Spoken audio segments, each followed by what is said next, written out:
See, our planning board chairman is here. Would you have anything you would like to add for the planning board? Can I come up and speak? Yes, please, thank you.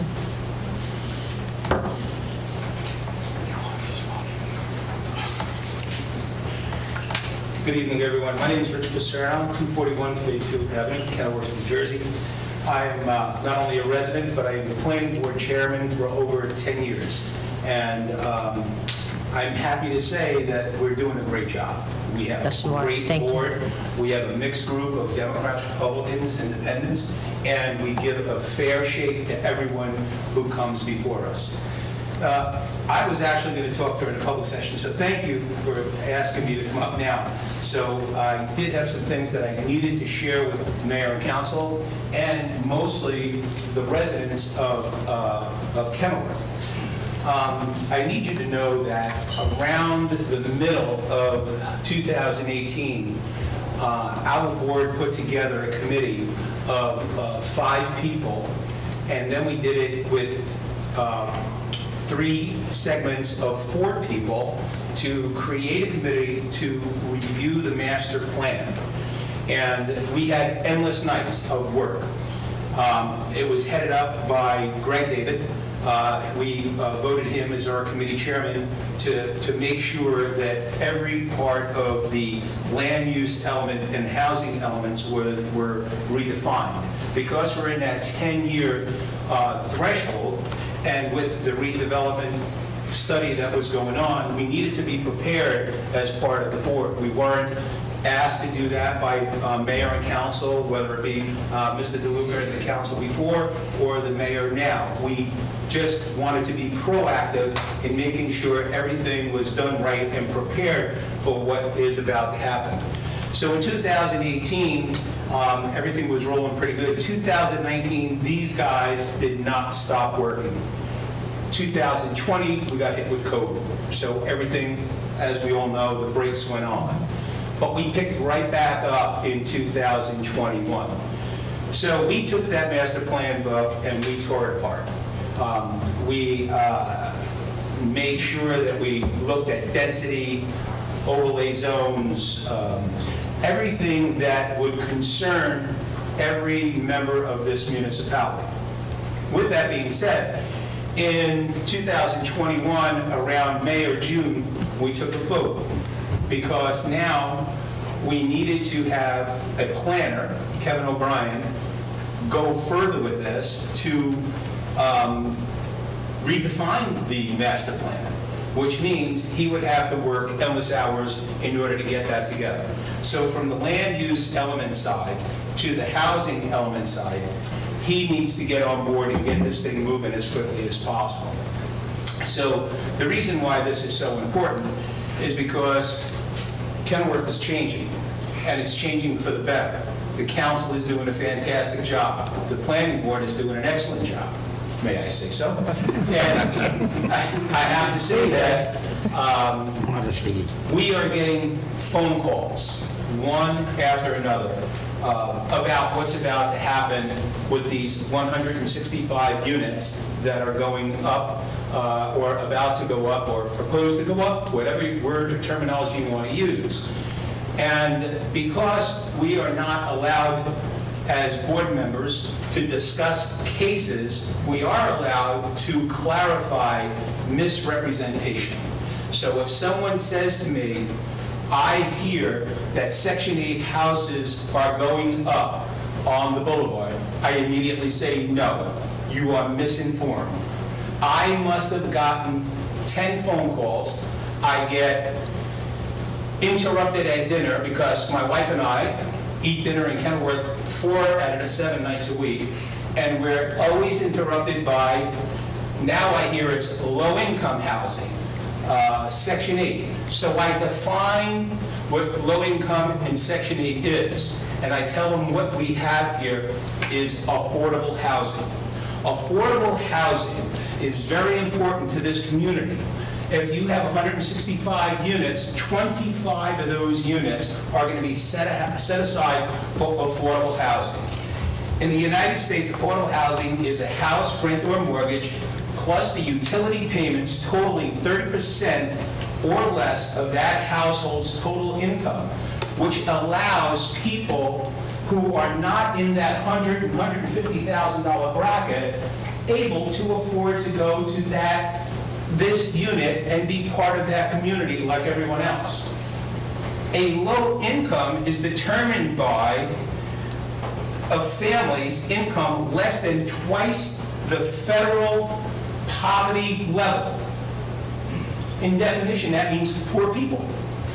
We are not looking at these units for this type of environment. Section 8. Section 8 is federally funded.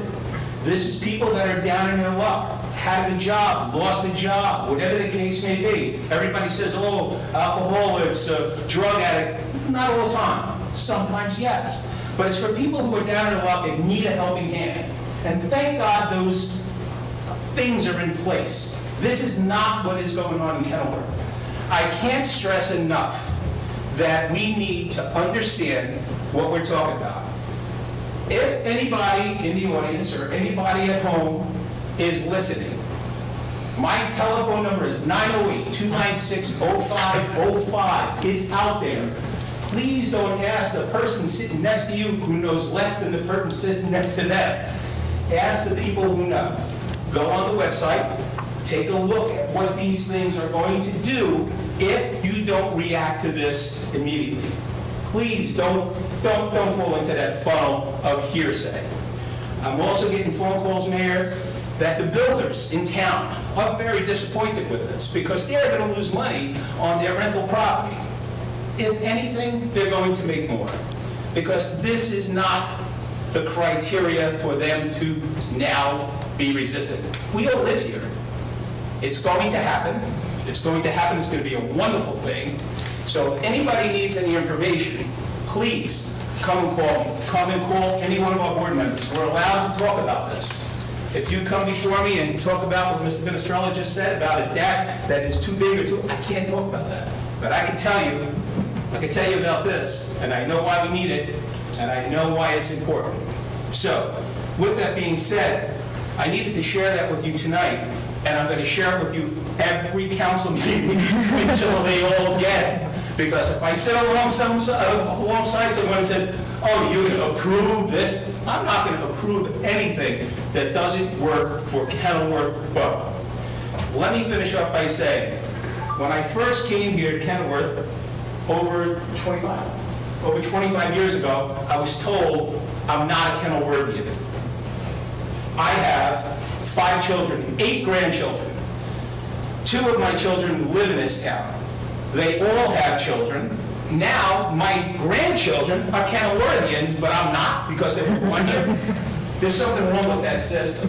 I will tell you, I will fight tooth and nail to live in Kenilworth, to support Kenilworth businesses, to support every person that is in this room, but please listen. And with that, I thank you for the time. Thank you. Thank you. I just want to correct one statement there, Rich. You can't say for sure that there will not be any Section 8 residents in that building. You cannot say for sure. I can.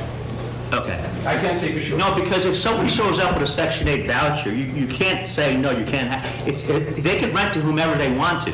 Well, whether it be a Section 8. There are inclusionary components to every one of these facets, Mr. Polisi, and you know that being an attorney. So if a Section 8 person does come to that unit, right, they have to meet a criteria. So they will be vetted. And this is probably not the place where they're going to be. If you want to fight tooth and nail to say, hey, I'm going to call up 10 Section 8 people to prove me right, this is not where they're going. You know that, Fred. Excuse me, Mr. Polisi. What you have here is affordable housing. It's going to be set aside. First of all, the federal government will not meet that criteria of payment to get into that dwelling. They will be put aside, not put aside, that's a terrible choice of words. They will be put someplace else that the federal government can meet that criteria of payment. This is not that. Please, Mr. Polisi, please tell your people this is affordable housing. No, it's affordable. No, there's 2 different things. Sure. So I think many of us are confusing what affordable housing is, which is the set aside. And then you have the Section 8, which is a rental voucher, which you give to your landlord as a part of your rent on an everyday basis. Now, the affordable housing, the Section 8 part of the component, could be in any part of the 165 units. The affordable housing set aside, that's something separate and apart, that's going to be only for those percentage of units that go to very low, and moderate income housing. So the Section 8 voucher is different and apart from Section 8 housing that we see in other cities. Now, I'm not saying this is going to be a Section 8 housing project, but if someone shows up with a Section 8 voucher, you can't set the landlord, the developer, or presumably the developer. So the parameters, Mr. Puglisi, is that the person who is Section 8, male, female, or other, would have to have a portfolio that says, I earn X amount of dollars, this is what's going on, because it's not just about the rent roll, it's about utilities, upkeep, maintenance. It's about all these things all wrapped up into one.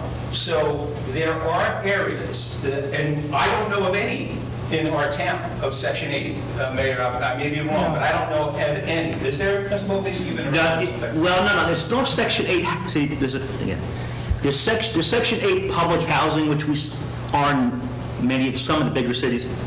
Then there are people who pay with Section 8 vouchers, right, and they could be living in Kenilworth, Cranford, wherever. They qualify for Section 8, so the landlords will accept the Section 8 payment, right, as part of the rent. The tenant has the obligation to pay their portion of the rent, right, and then the state or the federal government makes up the remaining portion. So that's separate and distinct. When you say you're not going to get any Section 8, no one can ever say that for sure. Right. So you can't, and I agree with what you're saying in context. There's not a building that says, we're going to put all these Section 8s here. You're saying if there's a 3-family home, someone who has a Section 8 voucher can go to that landlord and say, this is a Section 8 voucher, I'm subsidized by the federal government, and I would like to live here.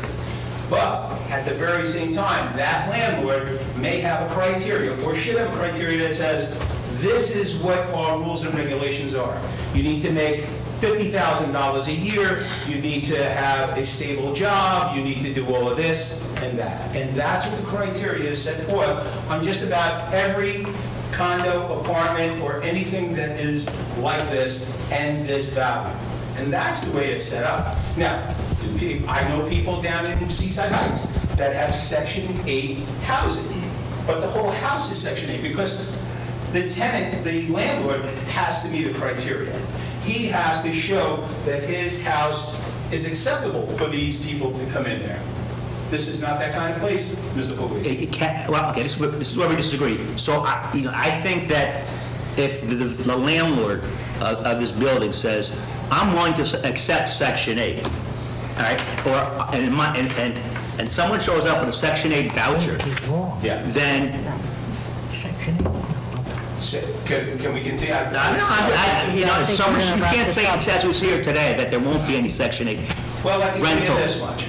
If I was pumping $25 million or more into a development, and I would want the development to stand on its own feet, I would not be the landlord that says, I am going to have all these wonderful apartments, and then I am going to try to fill my apartments with Section 8 federal government subsidized people. Not that there's anything wrong with them, Mr. Puglisi, but that's not the way the business runs. It's just not happening. There's other This is for working class, working people. Yes, I don't want to confuse my Thank words you. with being. And I never said this was, and I don't think anyone ever said this is going to be a Section 8 building. I think that's the misconstruction of what was being said. It's not. What I'm telling you is, and I don't want to take up too much more of your time here, I'm sorry, but I will tell you that this is what's being said to the planning board chairman, and I need to correct that. That's why I'm here tonight. And I thank you all for the time. Thank you, Fred, we Mr. could talk. Picerno. Mr. Puglisi, we could take more time, but thank you. Chairman, If anybody thank has you. any questions, you got my number. I do. I want to ask you right now. Very impressive. Lawyers hate a guy like you because you insulate the town from any litigation. So, as I understand it, I've had some experience with it. If you applied theoretically for Section 8 housing, you would not be able, now I only got a C in algebra, but my understanding is if you got Section 8 housing, whatever that relatively small number is, Right. wouldn't it be a virtual impossibility to make up the difference as to what the rent is going to be, not in the affordable set-aside? Our planner, who's a very impressive guy, talked about that the number is, I think, $85,000 for a family of 4. I'm not too sure we don't all qualify for that. But my question to you, sir, is, do you understand it the way I do? If I'm wrong, please correct me. My wife often does. But I'm just suggesting to you that if someone, Joe Jones, was getting a voucher, a Section 8 house, which is not a big deal, Right. he would still have to make up a significant portion to make the rent.